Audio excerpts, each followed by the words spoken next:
কাৰ্বি পাহাৰৰ পৰা সৰবৰাহ কৰা চোৰাং কাঠ ভৰ্তি বাহন জব্দ কলিয়াবৰত। বন বিভাগে জখলাবন্ধাৰ পৰা খেদি খেদি বৰঘুলিত জব্দ কৰে চোৰাং কাঠ ভৰ্তি বাহন। AS12CC1335 নম্বৰৰ বলেৰো পিকআপ বাহনত কঢ়িয়াই আনিছিল চোৰাং কাঠ।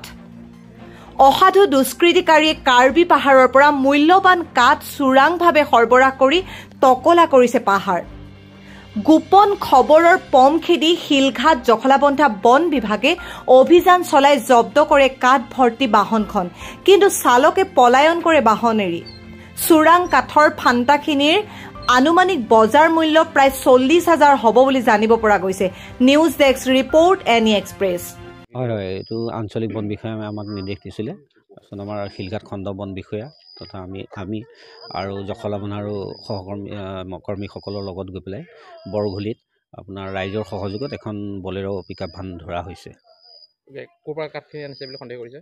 গাড়ীখনটো কাঠখিনিতো এইখিনি কাঠ আমাৰ ইয়াৰ নহয়, এইখিনি আচলতে কাৰ্বি আংলং ছাইডৰ কাঠ হ'ব। গতিকে ক'ৰ পৰা আনিছে আমি বিশেষ ক'ব নোৱাৰিম, কিন্তু গাড়ীখন আমি বৰঘুলিত ৰাইজৰ সহযোগত আমি গাড়ীখন ধৰিছোঁগৈ। এইটো আপোনাৰ খকন আছে, এইটো মূল্য প্ৰায় 30-35 হাজাৰমান টকাৰ কাঠ আছে। দিনৰ ভাগতে পোহৰতে ধৰিছে। হয়।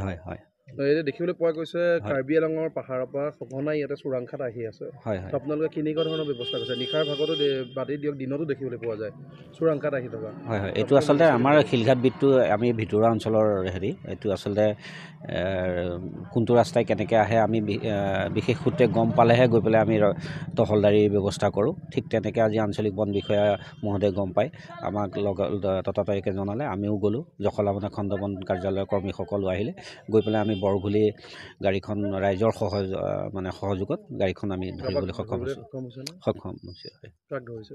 নাই, পাব্লিক তেনেকৈ আমি নাপালোঁ। গাড়ীখন ৰাখি পেলাই ড্ৰাইভাৰ ইতিমধ্যে পলাই দিলে, আৰু ঢেৰ ৰাইজো আছিলে, ৰাইজৰ মাজত ঘপককৈ পলাই দিলে মানুহজন। অবৈধভাৱে আনিছিলে? অবৈধ, কোনো কাগজ পাতি এতিয়ালৈকে আমি পোৱা নাই বা মালিকো এতিয়ালৈকে ওলোৱা নাই। গাড়ীখন আমাৰ খণ্ড বন কাৰ্যালয়তে ৰখা আছে। ফান্তা